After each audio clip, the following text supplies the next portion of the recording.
So, I guess I should start with the part that makes all of this harder to explain. My family history was never exactly normal. When I was little, my parents were in a wreck on Highway 99 outside Bakersfield. My dad didn't make it through the night. My mom survived, but her legs were never the same after that. She could walk, but not well, and pain became this constant thing in our house that nobody talked about directly. The house we lived in was the one my dad left behind, an old single-story place on the edge of Stockton, with a dry backyard, a leaning fence, and a garage that always smelled like dust and motor oil.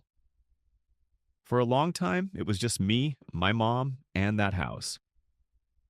When I was about 10, my mom started dating again. She would spend weekends in Sacramento with this guy she eventually married, and when she was gone, my uncle Ray stayed with me.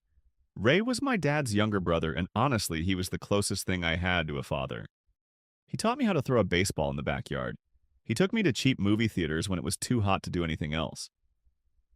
He fed our dog, fixed the busted sprinklers, and let me stay up late watching dumb shows I wasn't supposed to watch. I didn't realize it at the time, but he was filling in memories I never got to make with my dad. Then, as I got older, he started coming around less.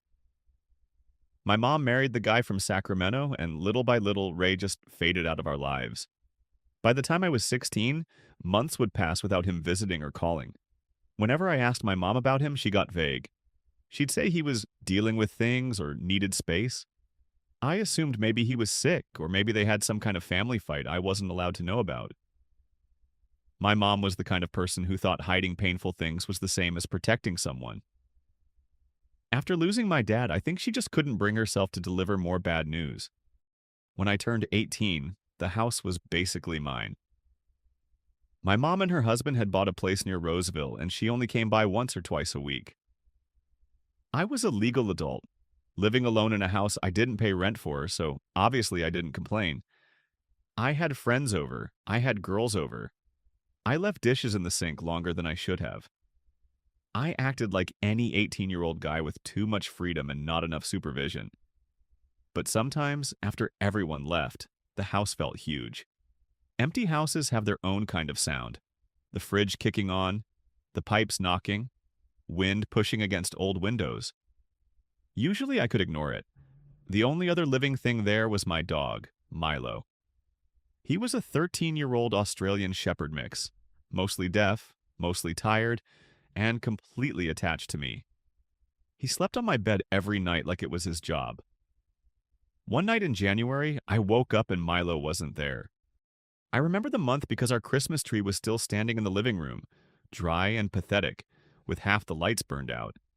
I sat up, reached over to the side of the bed where Milo usually slept, and felt nothing but cold blankets. At first, I figured he needed to go outside. I got up and walked down the hallway, calling his name quietly. The house was dark except for the green glow from the microwave clock in the kitchen. Milo? No tags jingling, no paws clicking on the tile. Then I saw him. He was standing by the basement door. Now, basements are already rare enough in California houses that ours felt weird to begin with.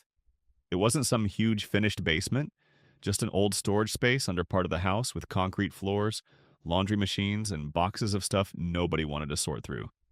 The door to it was in the kitchen, next to the back door. I usually left it cracked open because the latch stuck.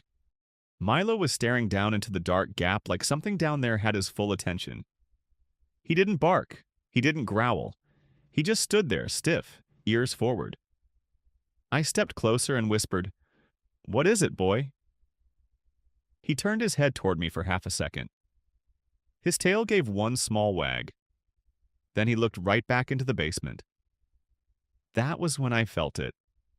That cold, sinking feeling that starts in your chest before your brain even catches up. I reached over and flipped on the basement light. The stairs dropped down into that ugly yellow light, but from where I stood I couldn't see the whole basement.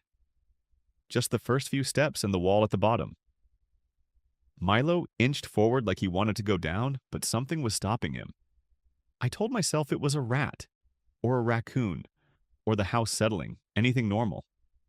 I grabbed Milo by the collar, pulled him away, shut the basement door, and forced the latch until it caught. Then I went back upstairs. I tried to sleep, but every few minutes Milo would lift his head and stare toward my bedroom door. Not barking, just listening. And every time he did it, I felt less sure that I was being stupid. After maybe 20 minutes, I got mad at myself. I wasn't going to call my mom in the middle of the night and tell her I was scared of my own basement. I was 18. I lived alone. I told myself this was the kind of thing I had to handle. So I got up again. Milo followed me down the hallway, slower this time. When we reached the kitchen, he went straight back to the basement door and froze in the exact same spot. I opened it. The basement below was pitch black. I stood there at the top of the stairs and did the dumbest thing I could have done. I called down, "Hello, is someone there?" Nothing answered. I flipped the light on again and started down the stairs. Each step creaked under me. I hated those stairs. The ceiling was low, so you couldn't actually see into the basement until you were halfway down. I was maybe 3 steps from the top when I heard it. My name. But not just my name. It was Ray's voice. Weak.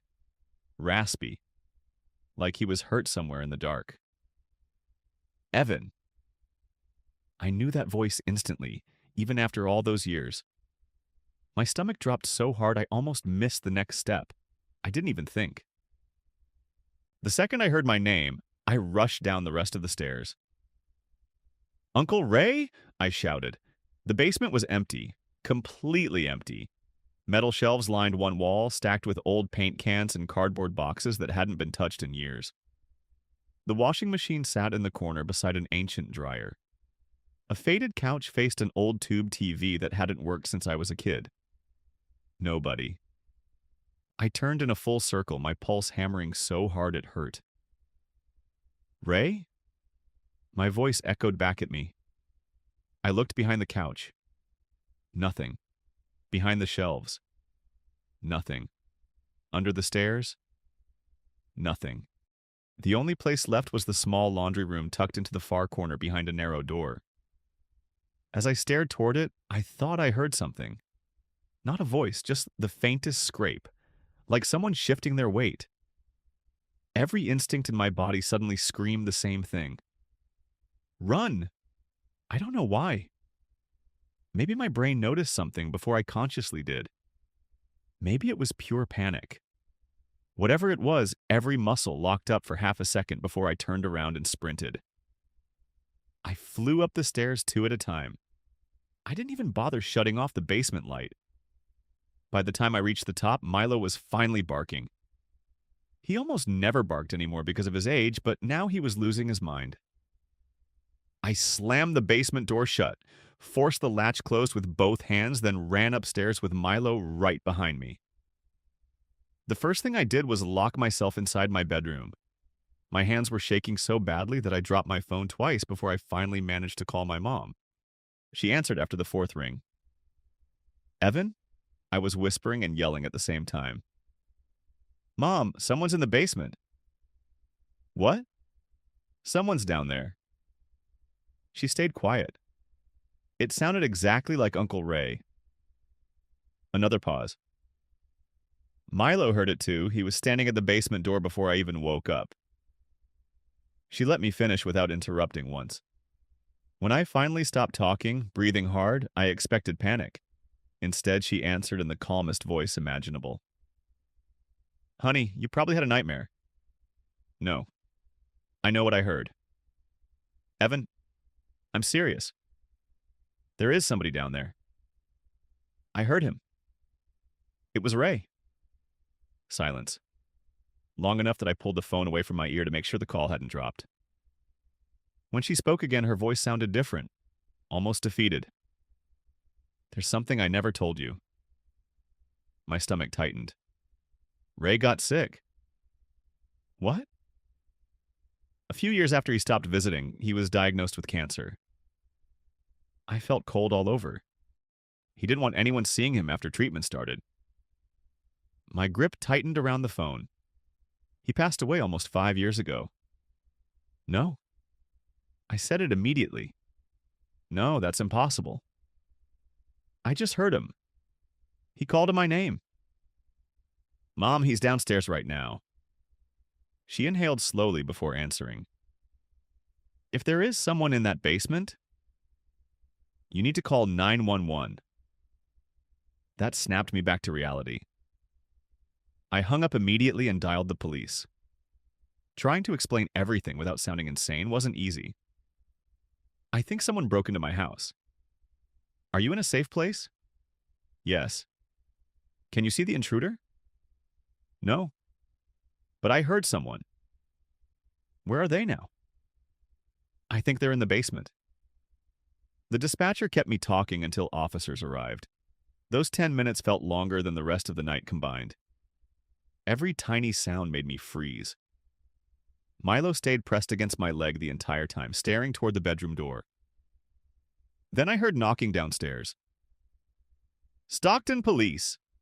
Another knock. I rushed downstairs and unlocked the front door. 2 officers stepped inside. I immediately pointed toward the kitchen. The basement. They exchanged a quick look before one of them drew his flashlight. You stay up here. I heard someone. We'll clear it. I'm coming. One of them tried to stop me, but I followed anyway, staying several steps behind. The basement door was still shut exactly how I'd left it. One officer opened it while the other covered the stairs. They slowly worked their way down. I followed, explaining everything. My dog was standing here. I heard someone call my name. I checked everywhere except the laundry room. When we reached the bottom, they searched every corner with their flashlights. Boxes, shelves, behind the couch. Nothing. Finally, they reached the laundry room. One officer pulled the door open. I pointed to the light switch. He flipped it. The room looked exactly the way it always had. Detergent bottles, old towels, the water heater. No person. No hiding place. No sign that anyone had been there. They searched the entire basement anyway. Then the first floor. Then every bedroom upstairs. Nothing. No broken window. No forced entry. No footprints. Nothing at all. I could tell both officers thought I'd imagined everything, but to their credit, neither one laughed or treated me like I was crazy. One of them simply said, "If anything else happens tonight, call us back immediately." After they left, the house somehow felt even emptier. I called my mom again. This time she finished telling me everything. Ray had known he was dying. He'd asked everyone not to tell me until I was older because he didn't want me remembering him that way. After he passed, my mom couldn't bring herself to say the words, so instead she kept pretending he had simply drifted away. I was furious. You should have told me. I know. I thought I was protecting you. You made it worse. She started crying quietly. Then, after a long silence, I asked the only question that mattered. If Ray's been dead for 5 years, who called my name tonight? I never got an answer to that question. My mom stayed quiet for several seconds before saying the only thing that made any sense. Sometimes our minds hear what they want to hear. I wanted to believe that. I really did. But there was one problem. Milo. If I had been alone that night, maybe I could have convinced myself I'd been half asleep. Maybe exhaustion mixed with grief had created something that wasn't really there. But Milo reacted before I did. He was already standing at the basement door, already listening, already refusing to go downstairs. Dogs don't imagine voices. At least that's what I kept telling myself. I barely slept the rest of that night. Every little sound made me sit up. Every creak in the walls made my heart race. Sometime around sunrise, I finally drifted off with every light in the upstairs still on. For the next week, I avoided the basement completely. Laundry piled up because I refused to go downstairs. Whenever I walked through the kitchen, I caught myself glancing toward that basement door without meaning to.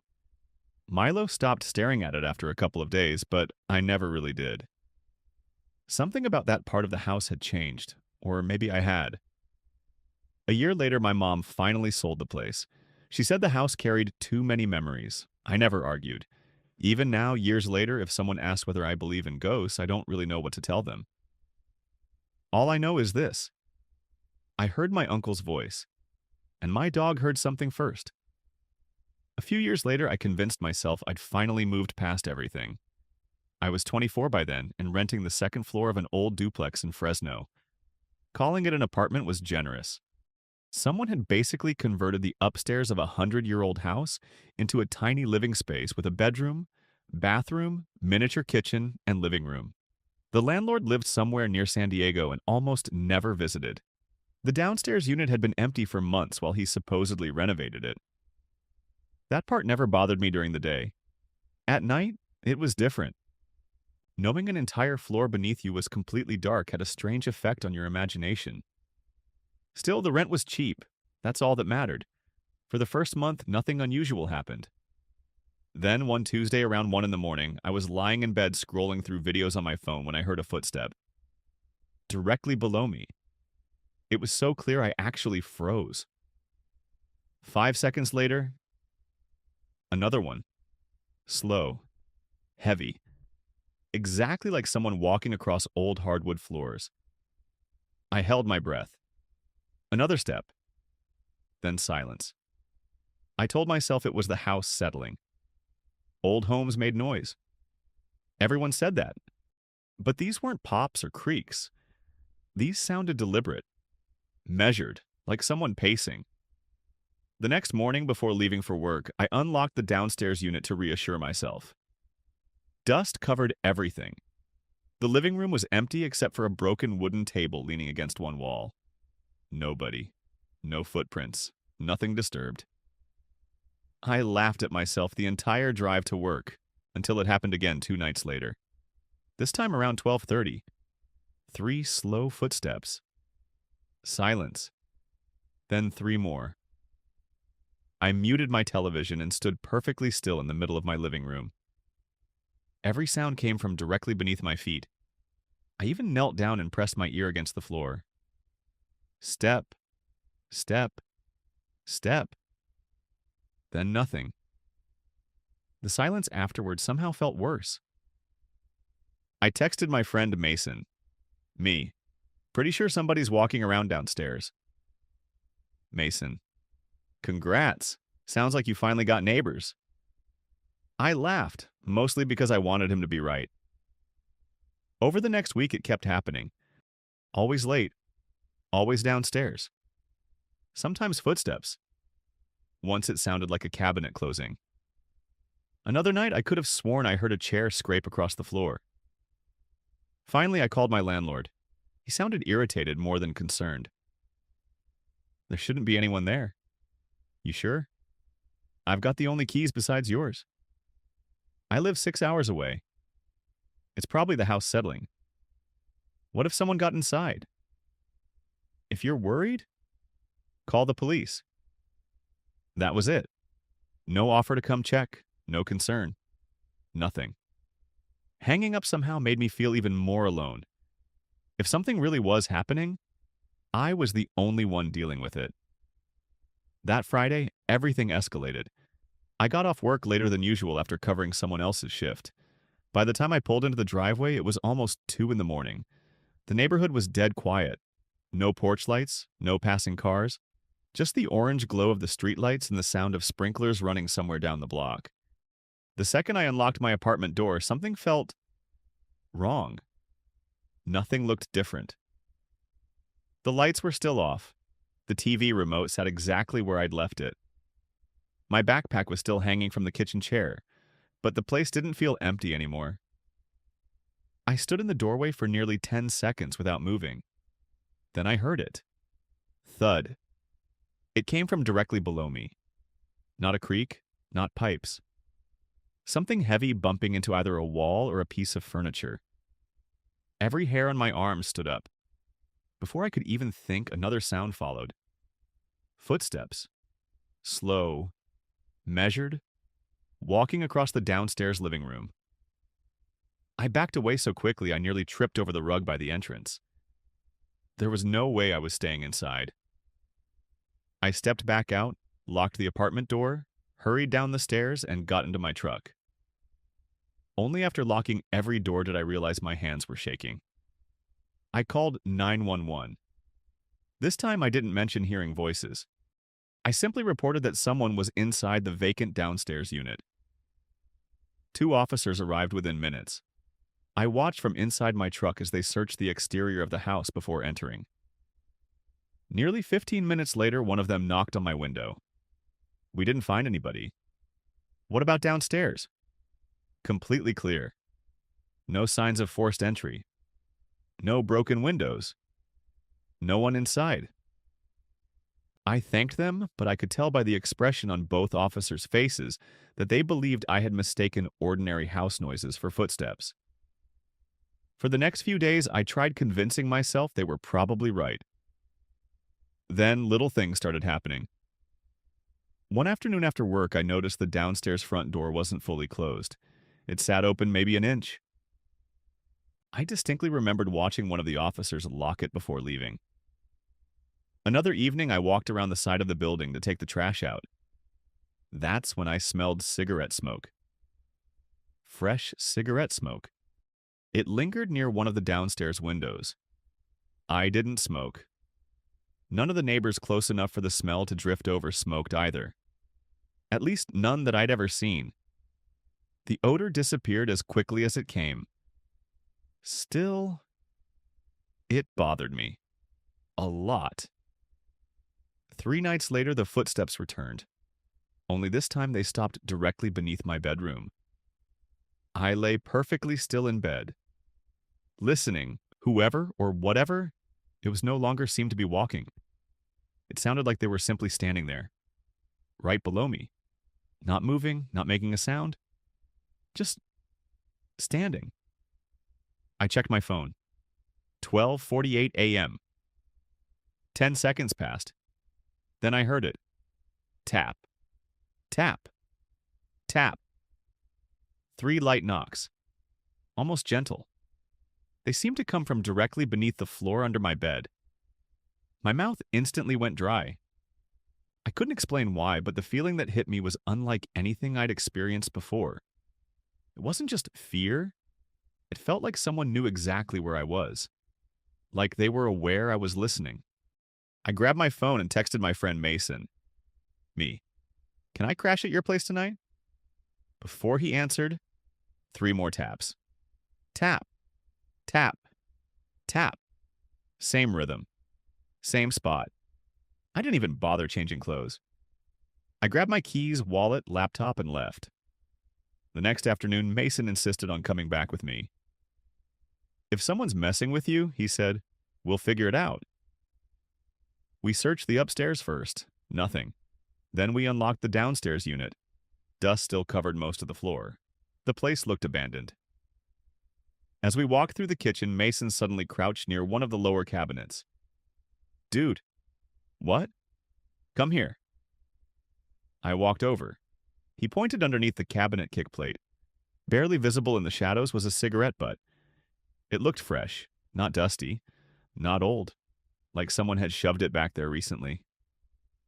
Neither of us spoke for several seconds. Finally, Mason looked at me. You weren't imagining this. For the first time since moving into that apartment, I felt completely justified. Someone had absolutely been inside that house. I called the landlord again the second Mason left. This time, I didn't give him the short version. I told him everything. The footsteps, the late-night noises, the police showing up twice, the cigarette butt hidden under the cabinet. For the first time since we'd spoken, he actually sounded worried. I'll drive up first thing tomorrow morning, he said. Don't stay there tonight. I wasn't planning to. I spent that night sleeping on Mason's couch. Neither of us talked much about what we'd found. Every explanation we came up with somehow made the situation worse. Maybe someone had figured out a way inside. Maybe a homeless person had been using the downstairs while it sat vacant. Maybe someone was hiding there whenever nobody was around. None of those possibilities helped me sleep. Around noon the next day, my landlord called. I found something. My stomach dropped. What? One of the back windows. It looks locked. But it isn't. He explained that the old wooden frame had warped over the years. From inside, the window looked completely shut. From outside, someone could pry it upward just enough to squeeze through.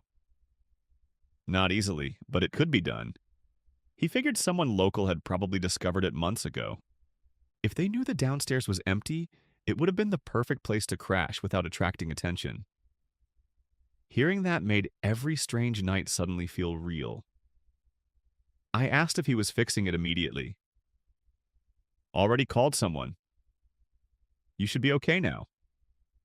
But I wasn't okay, not even close. Something had changed inside my head. Every unexplained sound now had a face attached to it. Someone breathing in the dark. Someone listening. Someone waiting. I had already decided I was moving out. I just needed to collect the rest of my belongings. That evening I drove back one last time. The sun had almost set. I figured grabbing my clothes, computer monitor, and a few boxes would take maybe 20 minutes. I kept telling myself whoever had been there was long gone. The landlord had secured the window. Everything would be fine. I unlocked my apartment and started stuffing clothes into a duffel bag. The entire building felt strangely quiet. Too quiet. I was halfway through packing when I heard something downstairs. Not footsteps, not tapping. A cough. A real human cough. Deep. Short. Completely unmistakable. It came from somewhere in the downstairs hallway. For 2 full seconds, I froze. I didn't breathe. I didn't move. My brain refused to process what I'd just heard. Then survival took over. I grabbed the duffel bag without even zipping it shut. Half my clothes spilled onto the floor behind me. I didn't care. I ran. Down the hallway. Out the apartment door. Down the stairs. Into my truck. Only after locking the doors did I realize I'd left my wallet sitting on the kitchen counter upstairs. I wasn't going back. I called 911 for the third time. This time, officers actually found evidence. Fresh dirt covered the inside windowsill beneath the rear window. There were scrape marks in the paint where something had been forced upward repeatedly. Inside a downstairs hallway closet, officers discovered an old sleeping bag, a stained blanket, several empty water bottles, and food wrappers. Someone had absolutely been living there. Nobody was inside when police searched. Whoever it was had slipped away before they arrived. Again. That weekend, I packed everything I owned with help from Mason and moved out. I never went back. To this day, whenever I hear footsteps in an apartment above or below me, I stop whatever I'm doing and listen. Not because I think it's another intruder, because for weeks, I listened to someone living beneath me without ever realizing how close they actually were. And that thought still bothers me far more than any ghost story ever could. The third story happened when I was 22. Back then, my older brother Tyler and I lived in a split-level house our parents owned just outside Modesto. The layout was simple. I had the upstairs. Tyler had the downstairs. Each floor had its own entrance, but there was also an interior door connecting both levels. It gave us privacy while still making it easy to check on each other if we needed anything. Most of the time, it worked perfectly. Then Tyler left for a week-long vacation in Cabo with his girlfriend. For the first time since moving in, I had the entire house to myself. The first few days were completely normal. I worked, came home, ordered takeout more often than I should have, and enjoyed finally having the whole place to myself. No one stealing leftovers. No one blasting TV downstairs. No one borrowing my tools without asking. Friday night felt like any other. I got home around 7, threw on a baseball game, and started making dinner. Chicken, rice, and vegetables. Nothing fancy. The TV played quietly in the background while I cleaned the kitchen. That's when I heard it. Thump.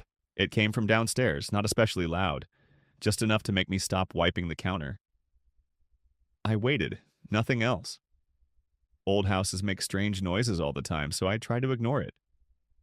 Still, something about it didn't sit right. I muted the television and listened for another minute. Silence.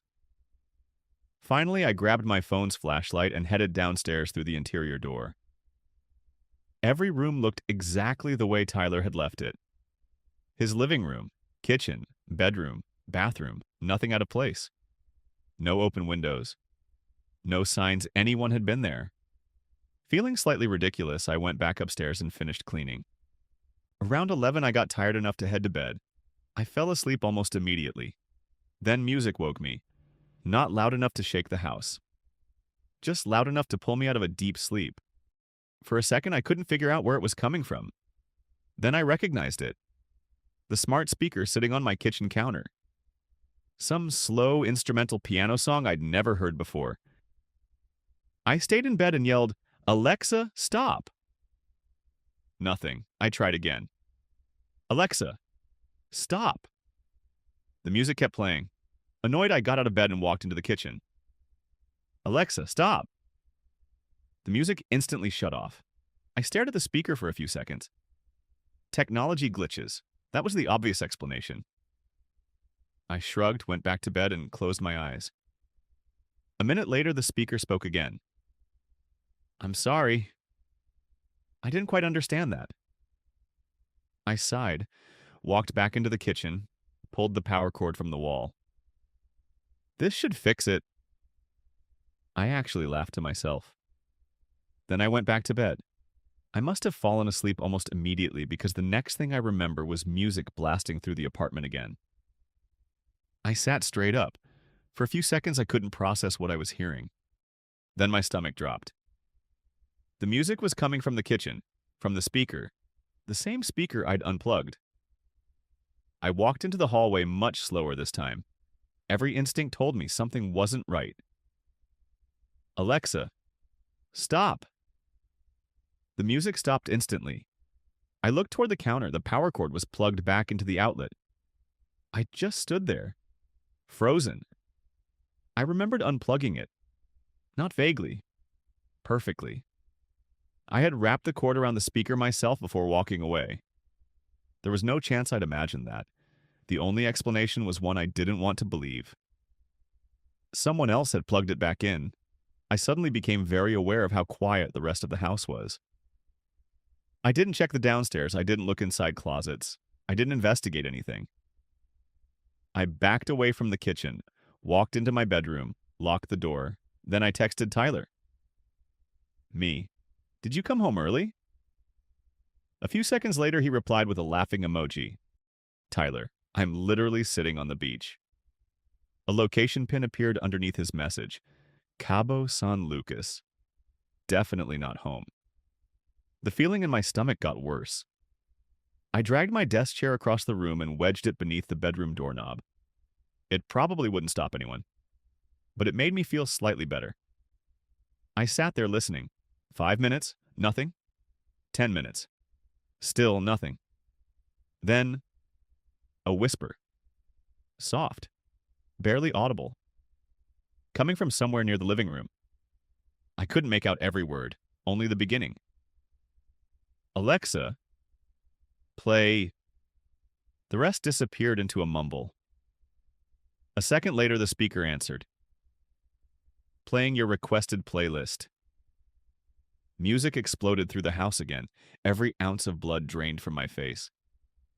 Someone else was out there, someone close enough to speak directly to the speaker, and they weren't trying to hide anymore. For a few seconds, I couldn't move. The music was so loud it drowned out everything else in the house. I had no idea where the person was. No idea if they were walking toward my bedroom or standing perfectly still outside the door. My hands shook as I grabbed my phone. I dialed 911. The dispatcher answered almost immediately. 911, what's your emergency?" "Someone's inside my house." "Are you in a safe room?" I locked myself in my bedroom. "Stay where you are." As she continued asking questions, I realized I couldn't hear anything except the music. If whoever was out there started walking toward me, I wouldn't know until they reached the door. That thought terrified me. Without really thinking, I yelled as loudly as I could. "I already called the police. Get out of my house!"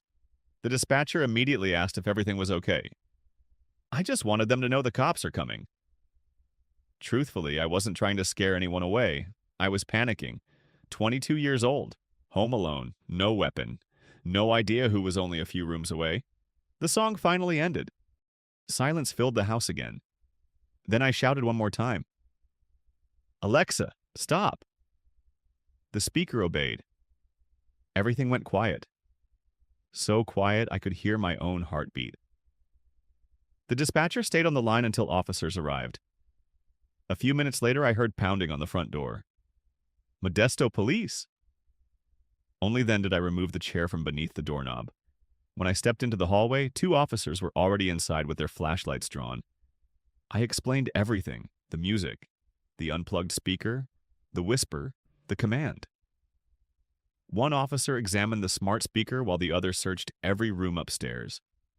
Then they checked the downstairs: closets, bathrooms, garage, backyard, every possible hiding place.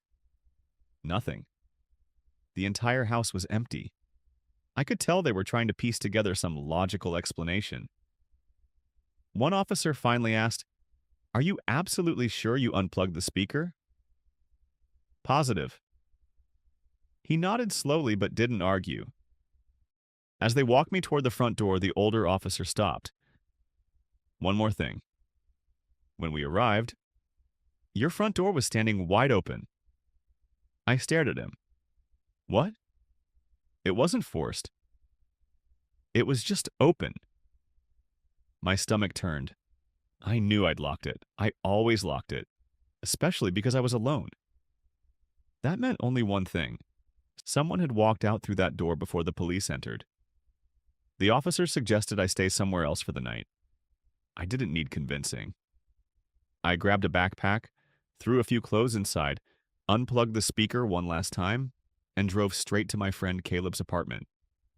I barely slept. The next morning I called Tyler and told him everything. At first he laughed. Then I sent him the incident number from the police report.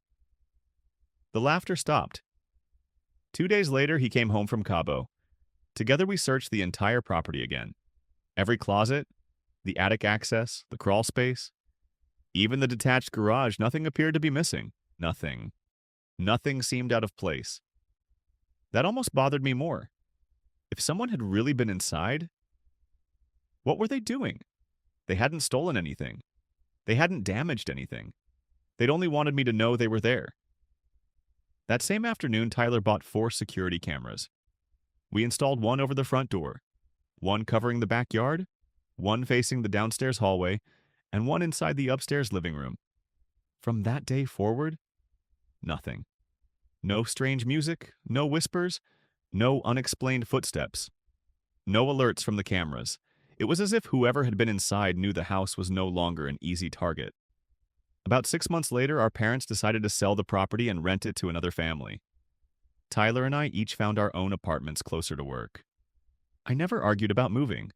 Some places become impossible to feel comfortable in again. Not because they're haunted. Because once your mind learns that another person can quietly exist inside your home without you realizing it, you never completely lose that feeling. Even now, years later, every night before I go to bed, I still check 2 things: that every door is locked and that every smart speaker in my apartment is unplugged. Maybe that's excessive. Maybe it's irrational, but after everything that happened, it helps me sleep. Looking back now, I've spent years trying to explain those 3 experiences. Friends always ask the same question: do you think any of it was paranormal? Honestly, I don't know. The first house is the one I still can't explain. Maybe grief can make you hear impossible things.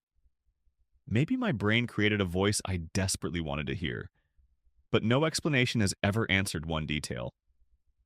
Milo.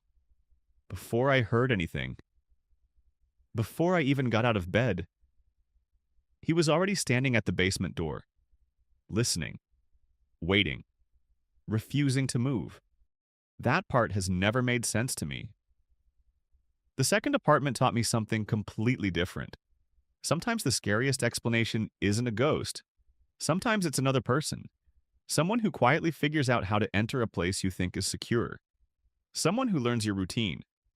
Someone who waits until the lights go out. Police never identified whoever had been staying downstairs. No arrests were made. No fingerprints that led anywhere. As far as I know, that person simply disappeared. Maybe they found another empty building. Maybe they realized the cameras made the risk too high. Either way, I was lucky. Things could have ended much differently. The third house changed the way I think about privacy forever. Even after Tyler and I installed cameras, I kept replaying one moment over and over in my head. The whisper. Alexa, play. It wasn't loud, it wasn't threatening. Whoever said it sounded completely calm, comfortable, as if they had all the time in the world. That bothered me more than someone screaming or trying to break down a door ever could. Because calm people usually have a plan. I never found out how they got inside. The police couldn't either. There were no damaged locks, no broken windows, no evidence that explained how someone managed to enter, move around the house, plug the speaker back in, and leave before officers arrived. Eventually, life moved on. I changed apartments, changed jobs, started locking every window twice before going to bed. I even adopted another Australian shepherd a couple of years after Milo passed away. His name is Ranger. He's younger, louder, and has far more energy than Milo ever did. Sometimes he'll suddenly stop playing and stare toward a hallway for a few seconds. Every single time, I catch myself looking too. Old habits don't disappear. People like to say fear fades with time. I don't think that's true. I think fear changes shape. It becomes routines. Double-checking locks. Looking over your shoulder before turning off the lights. Pausing when the house suddenly becomes too quiet. Listening, just in case. Maybe nothing was ever there. Maybe every strange sound had an ordinary explanation that I simply never discovered. I'd actually like to believe that, because the alternative is much harder to live with. That somewhere out there, someone can stand only a few feet away from you. Completely unnoticed. Until they decide to let you know they're there. And once you've experienced that feeling even once, you never hear silence the same way again.